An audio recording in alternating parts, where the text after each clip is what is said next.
finnum bara ágætis meðbyr með okkar málflutningi og erum bara spennt fyrir laugardeginum og því sem upp úr kassanum kemur. Nákvæmlega. Það var könnun gerð núna fyrir þessu mánuði og þar mældist Framsóknarflokkurinn með 17,6% fylgi og fengið þó 2 fulltrúa.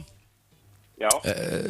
Það ásættanlegt eða? Já, svo var nú reynda könnun, svo kom byrstist í Fréttablaðinu viku seinna og þar vorum við mældist með 3. Já. Þannig að, en við höfum verið með 1 og reyndar vantar okkur bara 3 eða 4 atkvæði síðustu kosningu til að koma öðrum manni okkar, Írisi Böðvarsdóttur inn.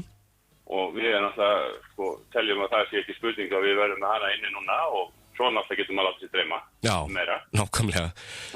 Það fundur á morgun annað kvöld í Hvítahúsinu og þar mæta öll framboðin og kynna sín málefni. Þið munið að sjálfsögðu fara í gegnum ykkar stefnumál. Hvað svona helsta sem er á stefnudagskrá hjá ykkur? Ef við bara förum yfir kannski 3-4 helstu málina þá er það okkur mikið kastmál, það er að verið ráðinn atvinnu- og ferðamálafulltrúi sveitarfélags.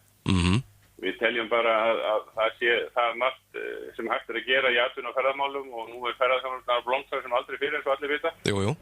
Og við teljum bara að sveitarfélag þessar stærðargráðu bara þurfa að hafa starfsmann í þessu sem að einbytta sig að því að koma á framfæri kostum sveitarfélagsins bæði í atvinnumálum og ferðamálum og ekki síst bara samræma þessar ferðaþjónustuaðilar sem eru í sveitarfélaginu í dag. Já.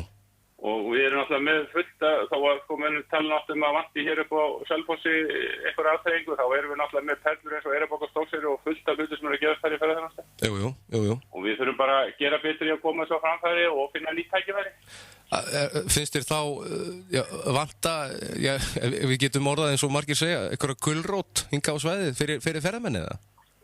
Já, og bara kynna þetta, ég meina það, ef við förum að skoða þetta betur, þá kemur ljós að það eru hinn úr þess að gera ýmislegt sem hægt er að setja inn í skipulagar ferðir eða skoðunni hjá ferðamönnum. Og það bara, ég held að þetta vanti, það eru allir að gera eitthvað með kalla á einhvern svona samræmingar aðila. Já. Og ekki það þess sveitarfélag sem slíkt að fara að stunda einhverja hörku ferðaþjónustu í einhverju rekstri, heldur bara samræmið og aðstofa fólk og koma því á framfæri. Akkurat.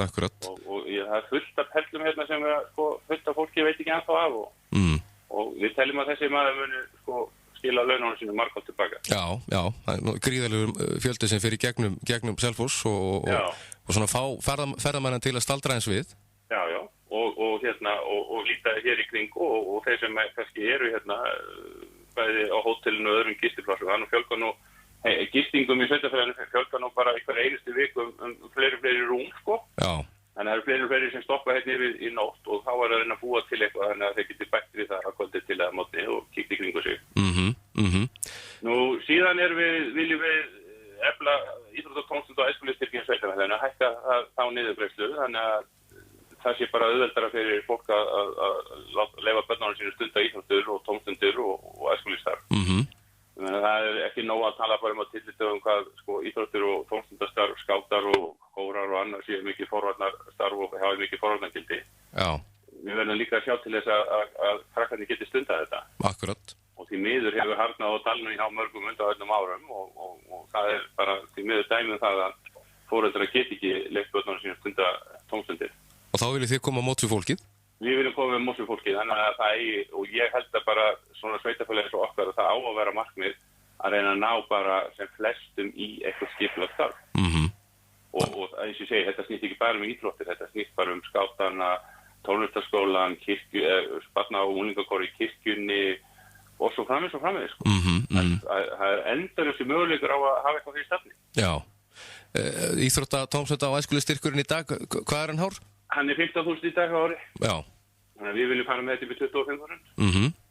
Og svo kannski eitt mál sem að skiptir miklu máli fyrir barnafólkið og það er að við viljum fara í hækka niðurgreiðslu til dagforeldra þannig að ef að þú kemst ekki að í leikskóla með barnið þitt og þá kannski erfitt með að komast út á vinnumarkaðinn og það er laust pláss hjá dagforeldri þá viljum við hækka endurgreiðsluna sveitarfélagsins til þessar foreldra þannig að það kosti jafn mikið að vera með barnið hjá dagforeldrum eins og í leikskóla. Já. Í dag er þetta þannig að það kostar 8 tíma vistin í leikskóla kostar 24.000 fyrir barn. Ef þú ert með barn hjá dagforeldri þá kostar það 80.000 á mánuði sveitarfélagið niðurgreiðir það í dag 30.000. Já. En eftir stendur að þú ætti að borga helmingi hærra en leikskólagjaldið og það eru 25.000 þá sem við viljum bæti í þarna og það er sjálfsagt bara fyrir foreldri að þarf að vinna sér fyrir 40-50 mánuði til að geta þá haft barni hjá dagforeldri. Og við teljum bara að þetta sé bara skiptir máli að unga fólk komist út á vinnumarkaðinn og geti klofið þetta til að barni kemur leikskóla. Það skiptir mestu máli. Já, bara, ég meina þetta er bara, eins og ég segi, það er ekki skrítið þó að maður heyri í foreldrum sem að segjast bara ekki geta komist út á vinnumarkaðinn og hafi bara ekki efna á að hafa barni hjá dagforeldri og borga 50.000 mánuði. Já. Og við teljum bara að þetta sé, og flestu tillingur að þetta millibista ástand með þess að þarf að koma á stað í leikskólanum. Og við teljum bara að sveitarfélagið eigi að bara skapa þessa atvinnu þá fyrir dagforeldra og brúa þetta bil þannig að fólki geti notað þetta ef það er ekki pláss. Já. Hvað segir okkur um skólakerfið hér í Árborg? Skólakerfið er náttúrulega bara mjög gott og við erum náttúrulega tekið fræðslumálun okkar og við erum að vinna flott starf en það sem við leggjum áherslu þar og okkur langar til að gera er það og er að sko börn og unglingar sem eru í efri bekk í grunnskóla mörg hver eru ekki á bókina og eiga erfitt með bóknám og það er verið í dag að bregðast með jafnvel taka þau út úr dönsku eða ensku eða einhverju öðru og finna eitthvað annað hafa þau að gera. Og stundum komast þessi krakkar í gegnum grunnskólan og fara í framhaldsskóla en þá bara kemur ljós að þau ráð ekki við þetta og 30% brottfall verður þar. Síðan kann koma þau sína rannsóknir að þau koma tilbaka þegar orðin eldri þá koma þau tilbaka í framhaldsskóla og fara í verknám og blómstra í verknáminu. Jú. Og við viljum bara fara inn í grunnskólan og skoða það með að stofna list og verknámsbrautar í grunnskólanum þannig að bara strax á unglingsaldri getum við fundið eitthvað farveg í verknám fyrir þessa krakka þannig að þau fái áhuga á að klára grunnskólan og vera í þessu. Já. En það snúist ekki endilega það að þú þurfir að hanga við dönskunni sem að þú ert kannski ekki nógu góður í. En því langar og ert snillingur í höndunum eða hugsun eða forritinu eða einhver öðru. Já. Að virkja það þannig að þú fáið smá áhuga að vera í skólanum og klára. Virkja hæfileikana hjá hverjum og einum?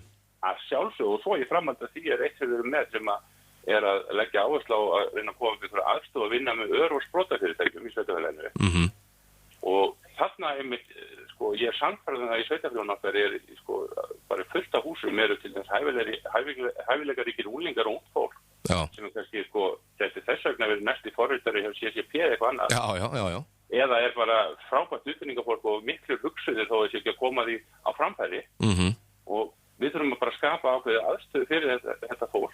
Þannig að geti komið saman og kynskort öðru og búið til eitthvað, sko, eitthvað sprotafyrirtæki og annað sem að skapa þá kannski í framtíðinni störf hjá okkur. Já. Virkja mannuðin, sko. Já. Hann er allstaðar. Akkurat. Þetta er vel orðið komið, Helgi. Gott að búa í Árborg. Já, mjög gott.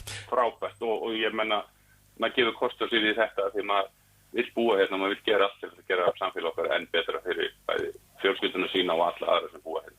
Akkurat, Helgi S. Haraldsson, oddviti Framsóknar í Árborg, takk fyrir spjallið og minnum á fundin annað kvöld í Hvítahúsinu og hann verður sjálfsögðu í beinni hérna á Suðurland FM fyrir þá sem ekki komast.